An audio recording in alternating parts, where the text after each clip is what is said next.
When the phone rings has officially reached its breaking point, and the latest episode has left fans on edge. The Master's true identity is finally revealed, sending shockwaves through the audience. Viewers are clutching their pearls, anxious for the next episode, as the drama has officially reached its boiling point. And just when we thought it couldn't get any better, the next episode's preview has us all holding our breath. Will Se-yoon and Hee-joo finally consummate their marriage?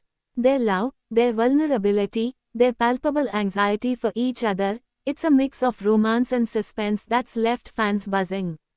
Meanwhile, Hee-joo's heartfelt dream finally comes true, as she shares a touching sign language moment with Se-yeon and earns her father's long-awaited recognition.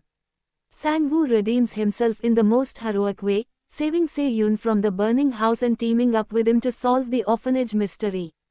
And what about Kyujin? She finally comes face to face with her psychopathic son, and the tension in that scene was off the charts. Plus, we all had a good laugh at Young-woo's hilariously disappointed reaction when Se-yoon chose to call Do-jae instead of him after their dramatic hand bump moment. When the phone rings is peeling back its layers, and with the finale looming, the stakes couldn't be higher. Stick around as we unpack all these jaw-dropping moments, dive into hidden details you might have missed, and share some wild predictions for what's coming next. Let's unravel this thrilling puzzle together. As suspected, Do-jae is the master behind the kidnapper, the real Se-yoon. This means he was the one who pushed Hee-joo off the cliff during the retreat. According to Hyuk-jin's findings, he's one of the twins from the orphanage. He lost his twin to the real psychopathic Se-yoon. What this also means is that he teamed up with the real Se-yoon, not knowing his real identity, to avenge his twin brother, whom he thought was killed by the spokesperson.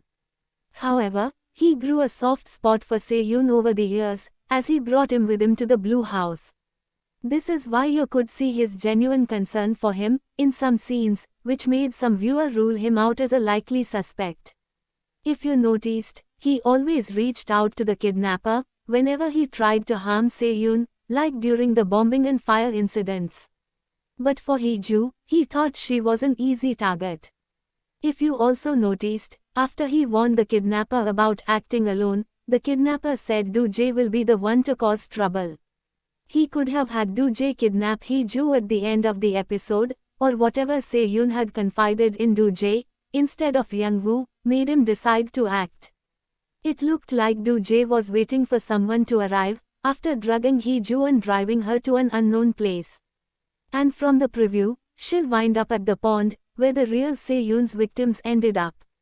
He must have attacked Do-jae and taken Hee-joo to the pond.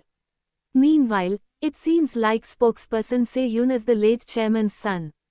In the last episode, the fisherman who raised him, told him not to call him father, indicating he's not his son. According to Ina, she never met the real Se-yoon, despite being his next-door neighbor. This is because he was hidden in the mansion, close to the orphanage, to hide his twisted nature. When his atrocities didn't subside and his mother, who's a criminal profiler, couldn't help her son, the late chairman decided to drown him. Se-yoon witnessed this, which gave him nightmares for years, making him hate the chairman, his father, the late chairman intentionally didn't give the poor boy, his illegitimate child, a name, making it easy for him to replace his grandson, the real Se-yoon, with him. It's also clear that the real Se-yoon murdered the kids from the orphanage, and his grandfather, the late chairman, with the fisherman, helped him dispose of the bodies. This means Se-yoon and Sang-woo's goals are aligned, as Sang-woo hopes to uncover the mysteries behind the kids' disappearance, while Se-yoon hopes to expose the backs with their deaths. Meanwhile, unlike what's believed, Hee-joo chose to marry Se-yoon. She didn't marry him because of her mother, or to placate his family for her stepsister's abdication. As she told Ina, she married Se-yoon because she wanted to. This means she had feelings for Se-yoon way before the wedding. Theirs could be a childhood love story. But when he treated her badly, and gave her the cold shoulder after the wedding, she felt miserable and wanted out of the marriage. She finally revealed her ability to speak to her in-laws, out of worry for Se-yoon, and almost revealed her role in the ordeal, because she wanted her husband safe. Yoo Ah-young seems to be up to something sinister. Despite knowing that Hee-joo can speak, he invited Ina as Se-yoon's wife, to the shoot. Ina agreed to his scheme, because she wanted to uncover the secrets the family is hiding. She asked them not to air her face, as she doesn't want to take Hee-joo's place. What's more, someone else must be in cohort with Do-jae and the kidnapper. Someone must have linked Do-jae to the real Se-yoon. The real Se-yoon is not smart enough to have gone into this with Do-jae. That leaves the Becks, either Yoo Ah-young or Kyu-jin. From the look of his hideout, someone in the family is taking care of him, as he has some family keepsakes in his place, including the infamous portrait Sang-woo remembers. It's as though the other mansion was replicated. As already known, Yoo Ah-young is very jealous of Se-yoon. According to II Kaying, Se-yoon inherited the late chairman's smartness, which Yoo Ah-young lacks. I was almost sure Kyu-jin was the culprit, but she seemed surprised seeing her son.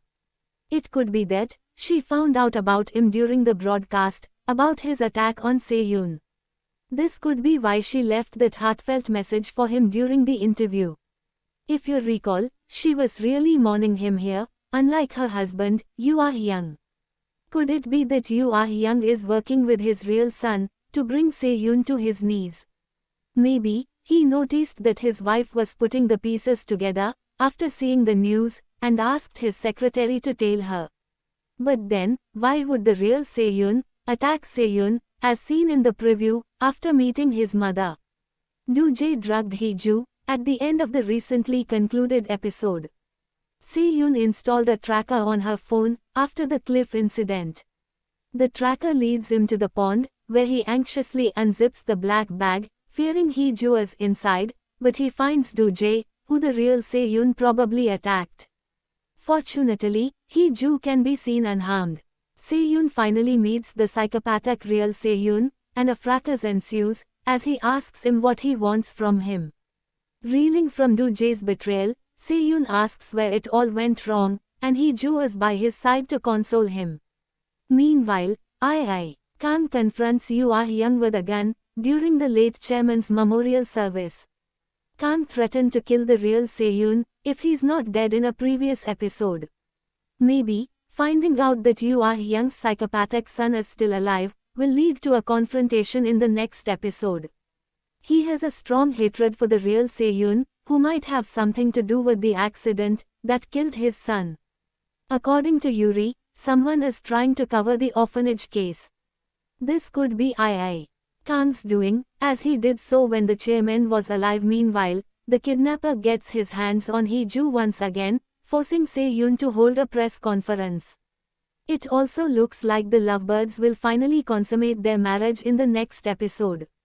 With the finale approaching, the drama promises explosive revelations, intense confrontations, and emotional resolutions. Will Se-yoon uncover the full truth? Can Hee-joo and Se-yoon find happiness together amid the chaos? And who else is pulling the strings behind the scenes? Let us know your thoughts and theories in the comments below. Don't forget to like, share, and subscribe for more deep dives into When the Phone Rings. Let's unravel this thrilling mystery together.